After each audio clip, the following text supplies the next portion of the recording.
You're listening to In The NoCo, a daily slice of Northern Colorado news and happenings. It's Tuesday, October 24th. I'm Erin O'Toole. Much of what we understand about Elijah McClain, both his life and his death in 2019 at the hands of Aurora police and paramedics, is thanks in large part to people like Candice Bailey.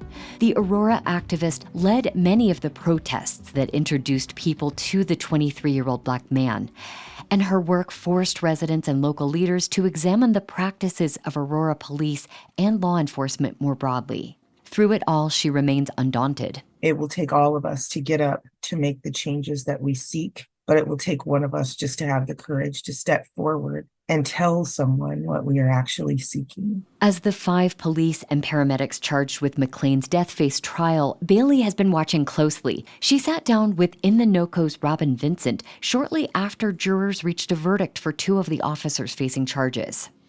So you've worked hard to raise awareness about the killing of Elijah McClain at the hands of Aurora police and paramedics who've been on trial for his death. Now, before we discuss the latest with that, I want to acknowledge, if we could, the personal toll of fighting this fight. For you as a Black woman, as a mother, as a Coloradan, as a human, would you talk about what that's been like? Yeah, first, let me just say I really appreciate that. I wasn't there alone. I had an entire community there with me. My husband, my children were cheering me on, my ancestors, my friends, my extended family. And so the impact was very deep. I am not the same person I was prior to Elijah McClain. I don't know how anyone could potentially be, but especially when you're so close and you are talking about it every day, you are looking at video every day, you're investigating, you're planning, you're making actions so that people don't forget and that they do join in the fight. It has had a profound effect on my life. I was very depressed for a while. I struggled with that. I was anxious for a while. I was nervous about people who were following me. I had received more than 70 death threats. And that was very serious. My family was very worried. It changed the way that we operate in the world because of the death threats that I have received. But it also has been the fuel to my fire. It has enabled me to look outside of myself and know that everything that I touch is bigger than me. Let's shift, if we may, to the Aurora police and paramedics who have faced or will face trial for the death of Elijah McClain. Jurors recently delivered the verdict for 2 of the police officers. They found Randy Rodema guilty of criminally negligent homicide and 3rd-degree assault. He faces up to 3 years in prison on the homicide charge, and jurors found the other officer, Jason Rosenblatt, not guilty on all charges.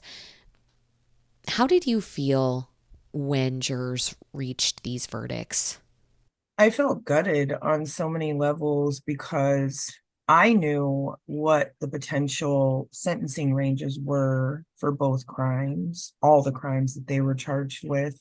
So the miscarriage of justice happened way before this for me. And it just kept being like a new bullet wound, a deeper cut. So when the one guilty verdict comes out, I remember the feeling of, I'm glad that he was found guilty, right? But also knowing what that meant. I guess I did a contrast and comparison in my own case from 1999. I was charged with attempted murder in 1999, and not one person had been struck with a bullet, had been hit, had been physically harmed. I was looking at life in prison, 48 years in the state of Colorado, and there wasn't someone who had been shot, who laid in a hospital. There wasn't someone who was fighting for their life. And I reflected on that moment very seriously. I would later be sentenced to a 2-year term in prison, and I would end up doing 3 years in the penitentiary. However, there was nothing that I faced that either of these officers faced. And Elijah McClain is not here to come testify against them. So in your eyes, the charges that defendants have faced reflect a much deeper problem when it comes to systemic racism and police accountability. Now, Colorado has been at the forefront of police reform with the legislation it passed after the murder of George Floyd. I realize you fought for that measure, and police reform continues to be a big part of your focus. What else do you think needs to happen to prevent another death like Elijah McClain's?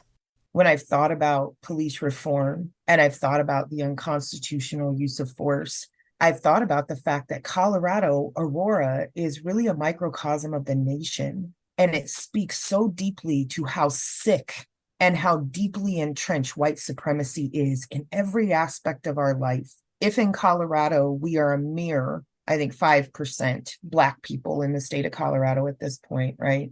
How is it that we are the demographic that is most likely to die in a police interaction? How is it that we are being over sentenced? We will get 3 times that of our white counterpart.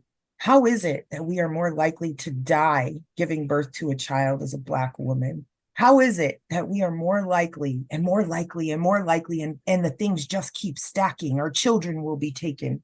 As we begin to unravel all of this systemic oppression and white supremacy, I just wonder how much more has to unravel for people to care that I am not 3/5 a human being, that my life does matter, that I can make a mistake and I'm not the worst thing that I've ever done. But unless or until we will deal with the historical facts of what has happened in this nation, we will never be able to move forward. People always say, get to the root of the issue. Well, I worked for a landsman for a long time, and a landsman is someone who comes out and assesses the soil, because you see, the root of any plant also does something to the dirt. We've got to dig into the dirt, and we've got to uproot that tree, and we've got to figure out, what do we grow to be prosperous together in order to get white supremacy out of the very soil that we stand on every day. Let me ask you, Candice Bailey, what are you seeing, if anything, in the realm of this work, fighting for racial justice and police accountability, that gives you hope? I think it's that there are a few of us who just won't give up. Somebody said to me, you just need to sit down, you need to rest. And I said, no, this is fuel to my fire. This is my why, because for every time that I have attempted to do the right thing, the wrong thing has come and punched me in the face. And as long as that is the cycle, I will continue to fight. My hope is my children, my granddaughter, other people's children, my village, because I know that tomorrow for them can be different than yesterday was for me. That was Aurora activist Candice Bailey speaking with our executive producer, Robin Vincent. Another officer charged in McClain's death, Nathan Woodyard, is on trial now. The trial for the 2 paramedics facing charges is expected next month. That's it for us today here on In The NoCo. I'm Erin O'Toole. We'll see you next time.